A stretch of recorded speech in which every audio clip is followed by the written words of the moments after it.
Hi, and welcome back to Prey vs. Predator, the podcast.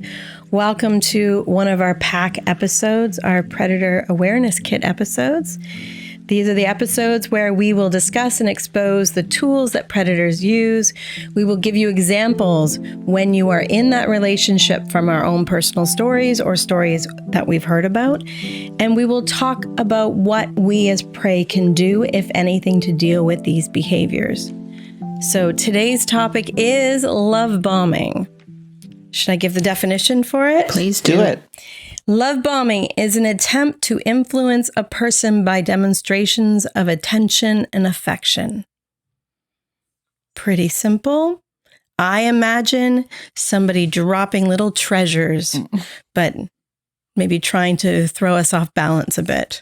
And when I think of love bombing, I think of people who want to have the relationship move very quickly, say I love you very quite quickly, wanting to move in together very quickly, introduce you to important people in their lives very quickly.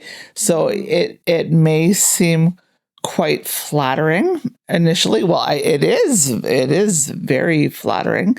However, I think that it can become sinister and manipulative and isolating and all those nasty predatory things. What do you think, PJ, when you hear it? I think about getting a lot of gifts. I think that is part of love bombing a lot of times. But I think more than getting things or the person giving things, I think is a sense that they find out enough about you to tailor their attentions to your values. So I've heard a lot of people talk about them mirroring back sort of a wonderful version of the prey. So they find out what's lovely and wonderful about the prey, and they mirror back to the prey what they see in these sort of glowing terms. Makes sense to me. That they would never have done on their own previous to you. It's not part of who they are. They're mirroring back things that you're giving to them so that it's not organic to who they are. Yeah, so they might see things in you that, let's say you're insecure about, let's say you're redhead and you've got, beautiful red hair, and you're a little insecure because people have, made fun of it or they've made comments about it. And some people say it's wonderful. Well, anything you're insecure about, they'll be like, oh, I love that about you. Or let's say whether it's your looks or your weight or your job or your bank account or your, or your sense of humor or your lack of sense of humor, just anything you're insecure about. We all have insecurities. And I think part of love bombing is I find out what they are and I comfort you in those. So if you are insecure, if you love your red hair, I won't make that big of a deal of it. If you're insecure about it, I'll be like, oh, I touch it. It's so gorgeous. Oh, my beautiful redhead. Oh, my. And so it's very healing for people because it takes a lot of their insecurities away. So you're making this sound really good. Oh, it's good. Why is this a bad thing? Or is it? Great question. Yeah, because honestly, I don't understand why that's a bad thing. If you're insecure about your red hair and someone comes along and says, you have the most delicious, wonderful hair ever, how is that a bad thing? Part of the challenge of love bombing is it sure as heck does not feel bad at the beginning. It is just delightful at the beginning. You feel like, and maybe I think in a lot of times a predator actually does think you're perfect. When a predator sees prey, and one of the things that we talk a lot about here is the prey does not pick the predator, but the predator does pick the prey. The predator will see you coming a mile away. You're kind, you're warm, you are self-sacrificial, you're giving of yourself, you're loving, you're kind, and you value relationship. So when they see you, they know what they want. They know they want you. They know you have what the energy to plug into, and they want to plug in a really desperate way. So they do sort of idolize you. They do adore you and they want what you have. So the only way to get it is to offer you what you need and what you want and to tailor it to you. So why is it bad? It's bad in its intent. So it's the intent of love bombing is not to connect at a deep level, is not to offer you something. It is to get something from you. Like love, affection, like a vampire sucks your Mm-hmm. blood. Or if you're in a cult or something like that, to join. Okay. Your attention, your money, your your life. Sounds like a lot of networking. Yeah. People that I've come across with. Certain groups. Yeah. Organizations. Yeah. That's actually a great point. I think MLMs. Networking. What goes through your mind? Yeah, Amway. Okay. Yeah. MLMs. Yeah. Yeah. Multi-level marketing. Mm-hmm. Yeah. And so they use this technique. Mm-hmm. I don't know much about MLMs. I was also thinking about the new documentary-ish thing about Pamela Anderson and Tommy Lee and how Tommy absolutely love bombed her. Oh, the show. Yeah. Interesting. I just watched that. She desperately, I think, wanted to be in she wanted children. Right. Yeah. So did he say, I haven't seen it. Did he say he wanted children? Oh yeah, and just gave her absolutely everything. He followed her too. So Yeah. he actually violated her boundaries. Yeah. She said, please do not follow me. Mm-hmm. But she kind of wanted him to. Mm-hmm. And then he showed up and just gave her all his attention. And that's such an interesting point around, I think sometimes when you've got boundaries, like, when she's saying, oh, don't follow me, and somebody violates those boundaries and they follow you, I think what happens is if somebody violates your boundaries, you don't have to be vulnerable. What I mean by that is if you like somebody and you kind of want them to connect with you, but you don't want to tell them that. But What you want. You don't want to tell them what you want because it's vulnerable.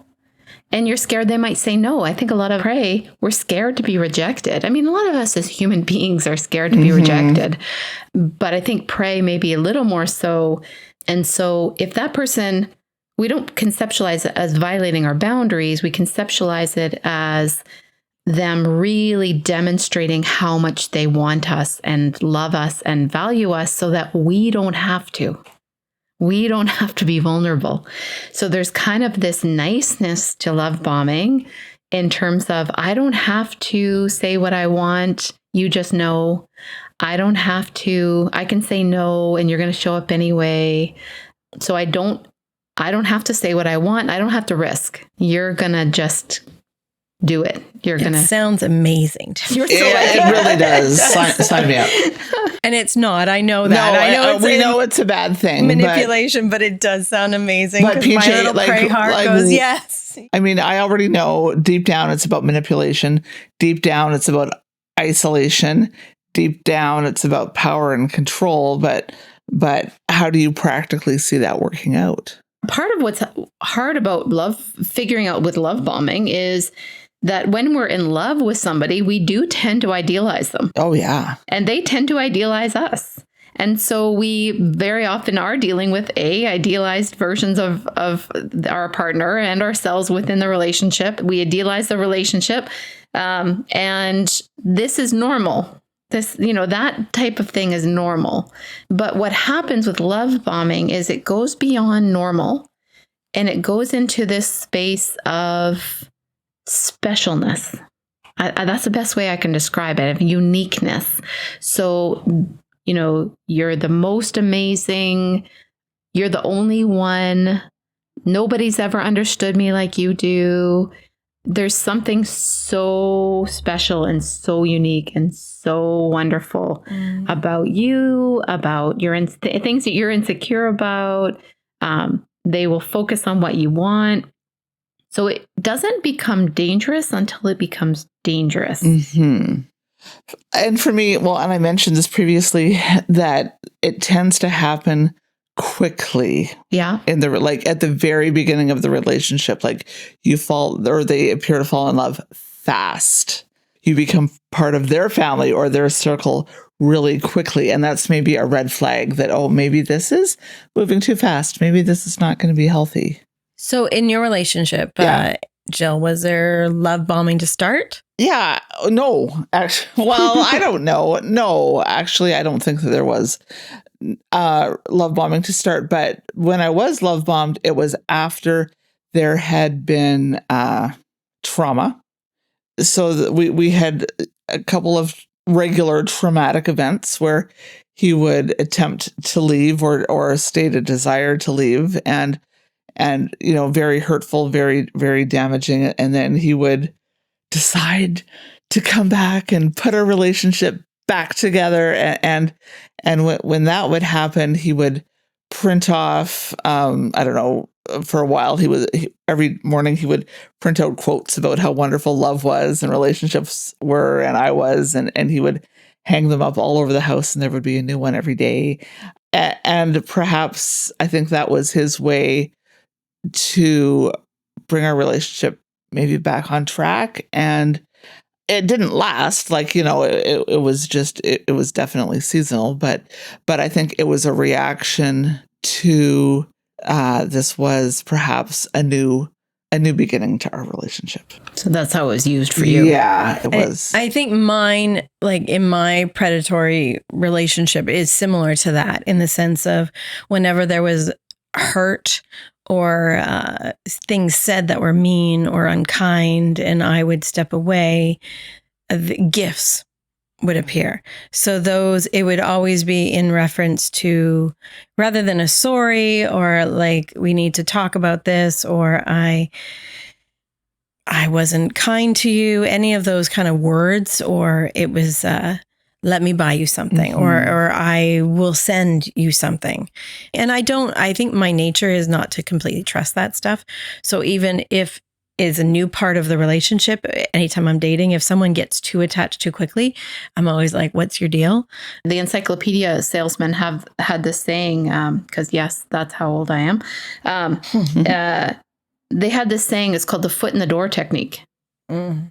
So when the person would open up the door, and they would try to get their foot in the door, because if you can slam that door, then you'll slam that door. But if their foot's in the door, you don't want to hurt them. Mm-hmm. And if I can just say, oh yeah, no, sorry, thank you, and close the door, then nobody's hurt. Like, it's clear I've kept my boundary. But once your foot's in the door, mm-hmm. and I can't close the door without hurting your foot, you have to move your foot in order for me to close the door. So you got your foot in. Once you have your foot in, if I don't close the door on you, you could get your leg in. Mm-hmm. Once your leg's in, you can squeeze your body between the door and my waiting area at my house. And then you can, hand the encyclopedia to me. And that would be kind of rude for me not to take the encyclopedia. Mm-hmm. And so now I'm holding the encyclopedia and you're in my house. And so that's the foot in the door technique. So the predator essentially uses that same technique, which is, they blow your mind with how much they love you and value you and think you're amazing. And they present themselves as pretty spectacular as well. And they're just generous and mm-hmm. kind a lot of times. Power couple. You're going to be a power couple. And they promise you things like that. Like, oh, we'll do, we could do mentoring for other mm-hmm. couples. And, I know that's something for me. I always dreamed of having this same relation. Mm-hmm. Yes. Yeah. And so, they would love that too. Wouldn't that, I can just see us with our kids and mentoring other and teaching and guiding. And weekend seminars. Here we come. Oh, yeah. Yeah, it's like so perfect. Who knew how perfect it could be? So they paint this world for you. They paint this perfect picture for you. And you fall in love with the picture. Yeah. Funny enough, it's exactly the picture you always dreamed about. Because you told them it was the picture you dreamed about. They listened. And instead of actually seeing what they could really give you or not give you, or wanted to give you or not give you, they just give it to you. How phenomenal is that? They got their foot in the door. And now you're holding an encyclopedia. You don't want them there. They're in your house and they're selling you this world of goods. And if you just buy this encyclopedia, all your problems will be over. Well, maybe I do need some encyclopedias. And so this kind of whirlwind. And Jill, you said often it is fast. I think it often is fast.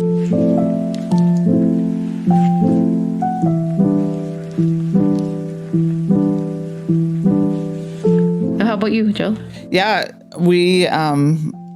he isolated me, and we moved halfway across the country, and I had nothing, and it was difficult. And I don't really understand why the love bomber or the predator has that need to isolate, except that they want all of our attention. Mm-hmm.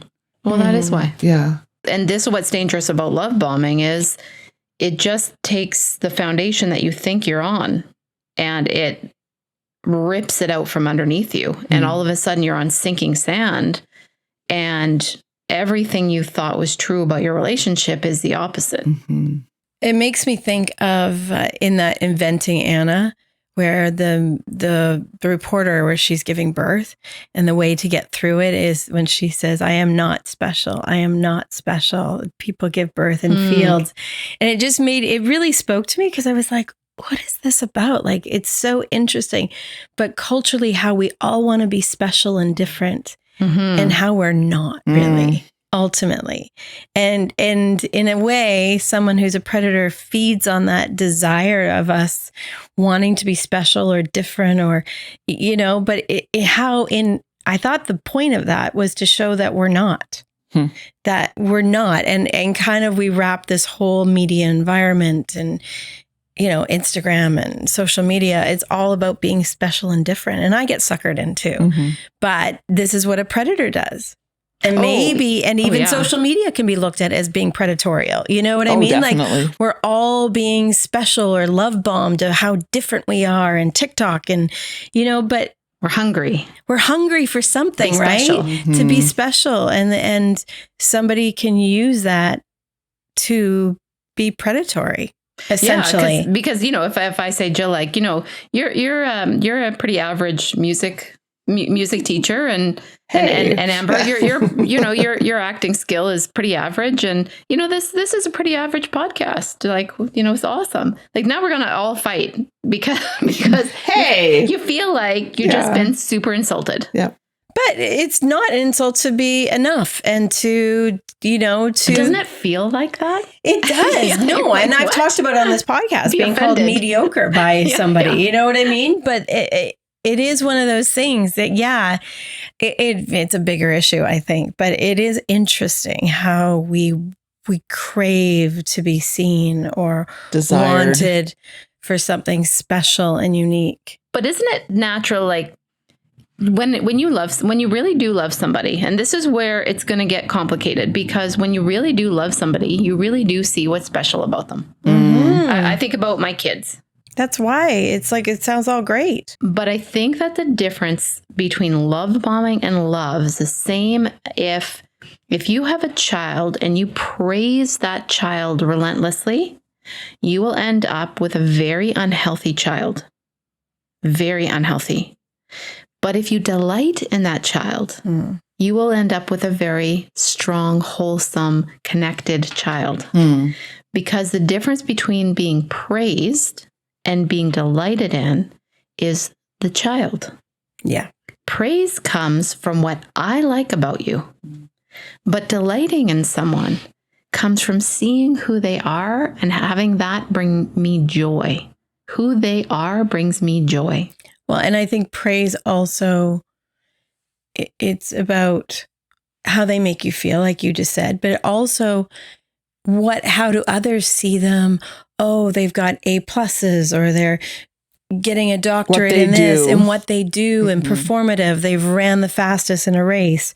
Whereas delighting doesn't matter if they ran the race and they fell on the floor, on the ground, right? And they tripped. You delight in them. It's like if they picked themselves up and brushed off their knees and kept running, you delight in them even more than if they had run and finished first. Yeah. And even just delighting in them is like, you're with them, you're connected, you're at a deep level. And praise is like, good job. You dusted yourself off and kept going, because I'm using my value system And I'm telling you that you did well according to my value system. And that's what the predator does. That love bombing is like, you check the box. You are awesome because I say you're awesome. So you buy into this system of really loving that person, thinking you're awesome. But then that person who is giving that to you can also take it away. So if I'm insecure, whether that's my looks, whether that's my hair color, whether that's my intellect, if I'm insecure about it and you're the one who makes me feel secure about it, then you also are the one who can blow it up and make me feel wildly insecure about it. Because it's not actually healing, because it's not actually something that I'm learning to love about myself. It's something that you're praising.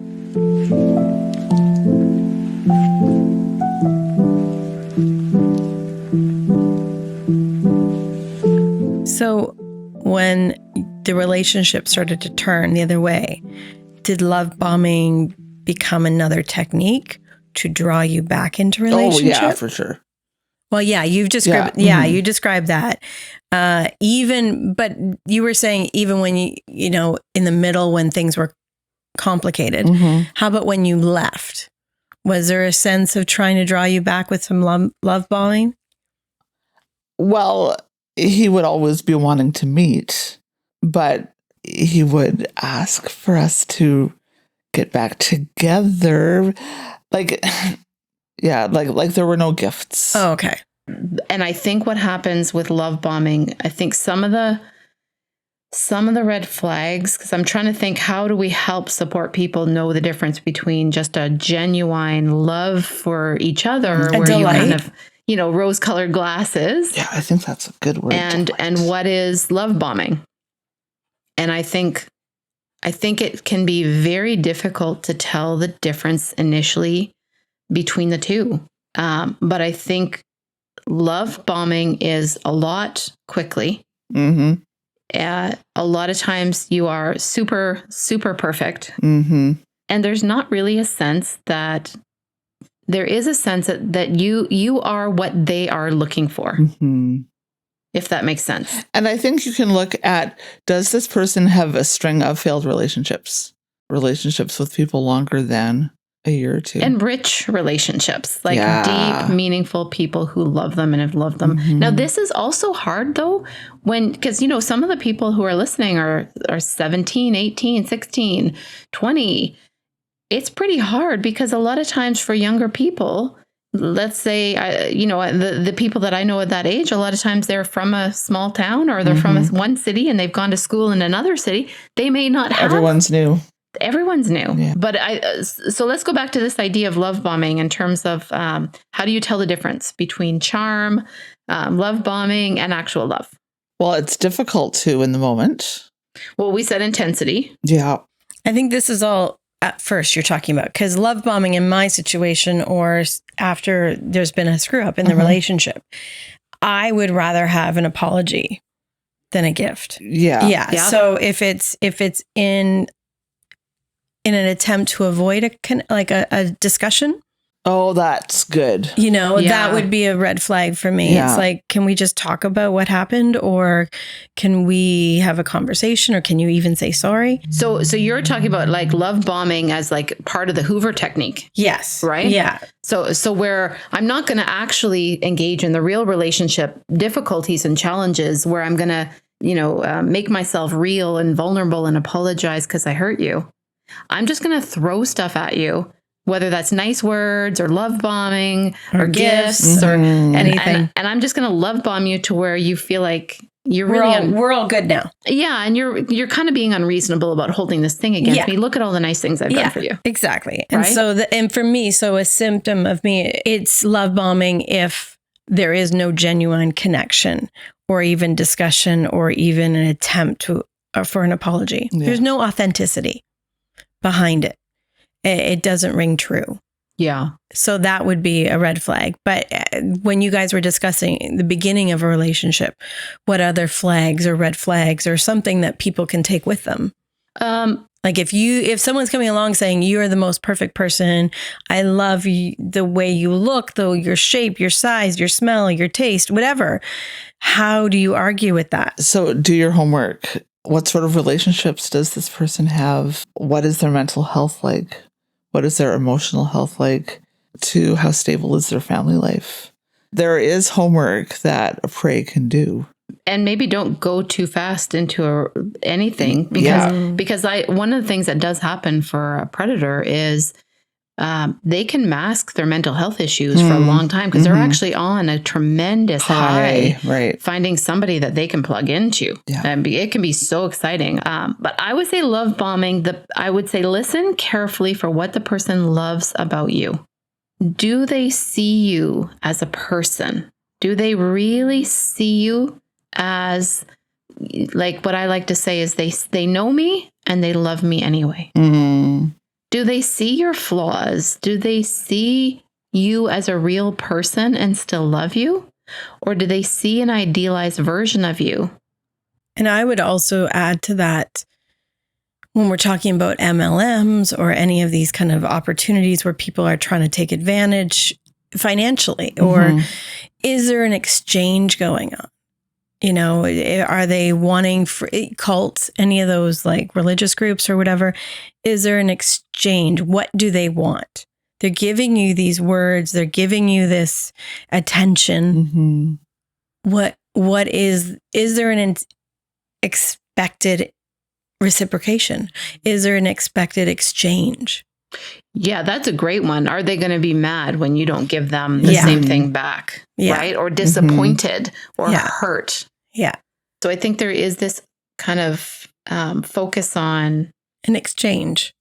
Yeah. Like I see it as an exchange. It's like I'm giving you this in order to get that. And that can happen even at the beginning of romantic relationships. It can happen if you're entering a community. And I was thinking even as far as love bombing, because it's a very loving and, you know, attention and good words and stuff. But can it also be if you're signed up for a course and there is an instructor or a guru who says, you know, I see potential in you, but I have the answers. Is that a form of love bombing? I don't know. It might not be.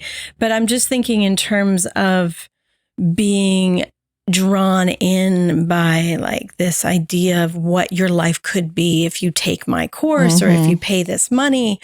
Is that a That's form? all advertising. It is all advertising. So is that a form of love bombing or not? It might not. I think absolutely, because the intent of it is to get you to buy something. So it's an exchange again. Right? Like the intent is to get you to buy in, to get the foot in the door. Like that is the point. The foot in the door. Yeah. So I think that that's a helpful thing for people to take away, or even for myself to take away in this technique of love bombing. Or is there an expected exchange?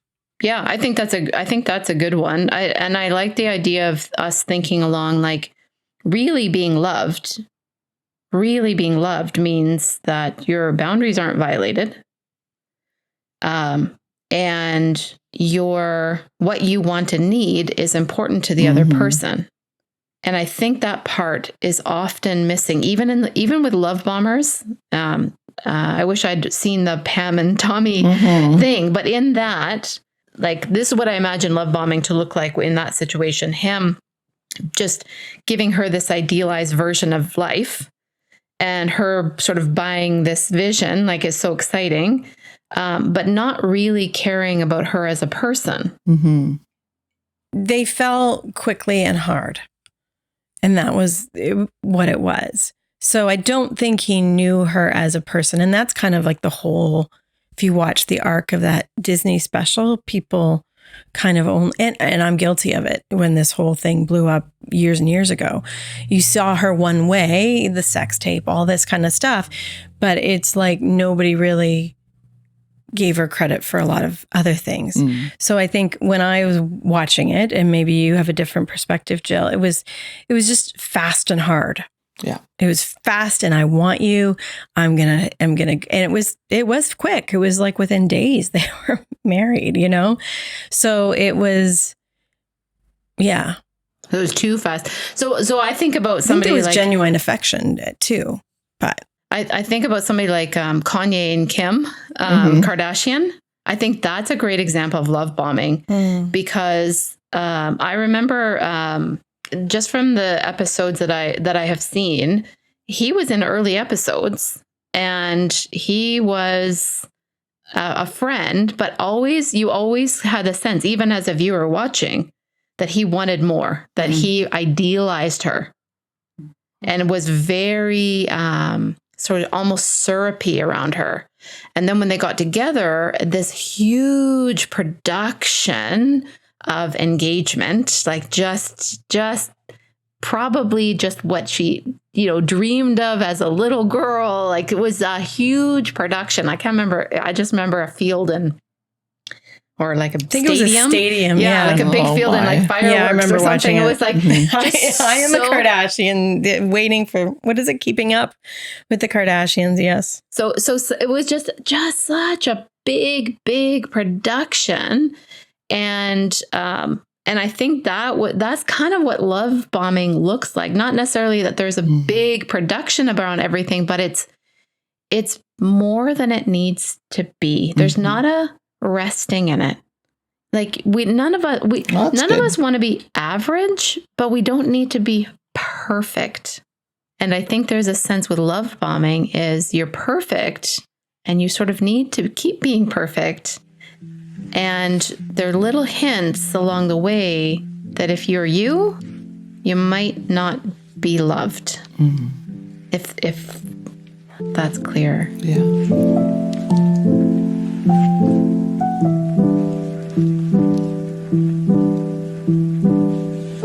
So what can we add to our pack today from this? A lot. Well, just what PJ just said a couple minutes ago about the relationship, there not being opportunity to rest. Yeah. I think that's brilliant, especially when I think about that in a love bombing relationship often goes very quickly. So, the gift of time, taking your time. For me, I think I repeated myself, but it's the idea of an exchange. This gift, is this an exchange for something? Whereas a true gift, I give you a flower. I don't expect anything from it. I'm going to give you a flower because I just think of flowers really pretty and you deserve a flower, because you're really pretty. And that's it. I don't expect. And I think that's hard in relationships, especially romantic ones. It's like, I felt the pressure. Somebody does something nice for you. I have to do something nice for you, So, and there's sometimes that expectation rather than just letting the gift or the word or the kindness not be reciprocated and being okay with that. I have family members who, if they give you a gift, it's like, thank you. But I often will tell myself it's not an exchange. And it doesn't mean I don't want to give gifts. I do. I want to give, but I have to give it from a place of not getting something from this. And I think that's the heart of a love bomb. I don't owe something from the getting. Yeah, exactly. Because sometimes that's the pressure, especially romantically. It's like this person opens up and says, I love you early. And it's like, oh, I'm not at that place. And that's okay. You can be not at that place. It's good. Yeah. What about you, PJ? I think for my pack would be to, for anybody who thinks they might be prey, is listen carefully, to what people around you are saying. A lot of times you might not feel like it's too much, but people around you might kind of go, that's a bit over the top. Or they might notice something is a little bit too much, if that makes sense. They might, for you, it might feel great. For them, it might be like, that's a little love bomby, that they might have a better sense of that than you might. Because it's so easy to get caught up in feeling this way. The other thing I would suggest is in any kind of relationship, before you sort of commit or let that foot get in the door too far, have needs. It's good.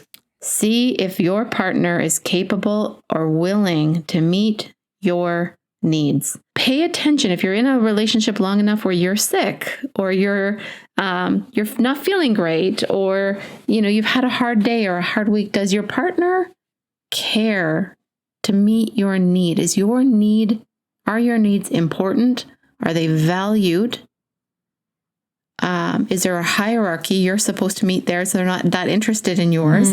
Really pay attention, because I think part of what love bombing covers is their inability to meet your needs. Like your real needs. Actual needs. Going back to what we were talking about, the exchange with a child and a parent, it is a little more vague. It's not really like this person is trying to romance the child into relationship, and maybe they are. I guess it would be termed more of a bribe, trying to get them back into relationship when something has been severed, as opposed to being in a romantic relationship. A child and a predator parent. Like when I use the example of gifts. That's accurate. Yeah, because I mean, there probably are examples of parents love bombing their kids, but I haven't seen a lot of that. I've seen a lot of like what we were talking about the Hoover, which is like, I give you lots of gifts, not necessarily to love bomb you, but to sort of suck you back in and feel guilty for holding on to your age-old grudge because you're not forgiving. But look at, I just bought you a teapot, or I just bought you, tickets to Florida or wherever it is. So now you owe me. So I think that is a little bit different than love bombing. The intent is probably similar. I'm trying to manipulate the relationship to get you to meet my needs, and I don't want to meet yours. But let's see if they can meet your need. And that would be a great example of what we're talking about, because let's see if they can meet your need for an apology. And if they can't, let's not accept the gift. Wow. Or let's accept the gift and not the relationship. But yeah, so it's because I think if, like I feel, Amber, I think what you just said, it hit the nail on the head in terms of clarifying this. Love bombing is where I'm trying to look like I'm meeting your needs, but I'm not. And if you have a need for, say, an apology or real connection, or even a conversation about what happened, I'm not going to give it to you. I'm not going to give it back. So having needs and waiting till those needs are met, and if they can't, then you're being love bombed or hoovered. And sucked into something. It makes me think of all these, like, there's so many shows right now on Netflix. I'm thinking of the Tinder Swindler. There's the Puppet Master, the Shrink Next Door. If you actually, like, now that we're talking about this, if you really are looking at it, what those people all have in common is they don't say no. They fight about it. They maybe don't want to do it, but they always give the money. The person's always in a panic, but I'm going to die if you don't give me the money. Something bad's going to happen if you don't give me the money. So the difference between love bombing and being loved is you get to say no. You get to disappoint the person. You get to not meet their need because you have them.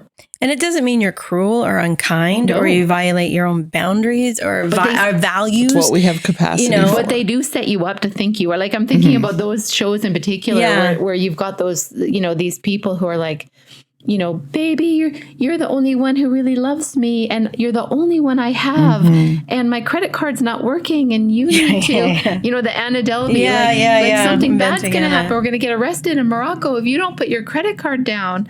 And so then I feel this pressure to do what you want me to do, but what I'm not willing to do is say, nope. Yeah, I'm not doing it. I'll pay for my room. Yeah. Sucks to be you. Yeah. Because I would just want to make it all work. And so these people get sucked into, they're not willing to say, they're not able to say no, because who would say no? And because that love bombing technique is such that you feel obligated. Well, that's what I was going to add. Even in that example, the Inventing Anna story, she treated them so generously over, like so much so, like just throwing down money and taking them out to the best things and let's do a trip. And some of them did take advantage of that. Like, okay, great. I can just leave my job and I'll go to Morocco with you. And so in a way, she love bombed them. Yeah. And then when everything kind of blew up, there was an expectation that they would cover it. Yeah. Whereas if it was a true exchange, a true gift, yeah, there would be no expectation because they felt guilty. And I would be in the same situation if it happened to me. I'd be like, well, they paid for this, and this, and this, and this. Well, it's only obvious. And then she took advantage of it. So it'd be interesting. And the one person that didn't go on that trip, who said no to her, saved themselves a whole lot of pain because she was willing to say no. Yeah.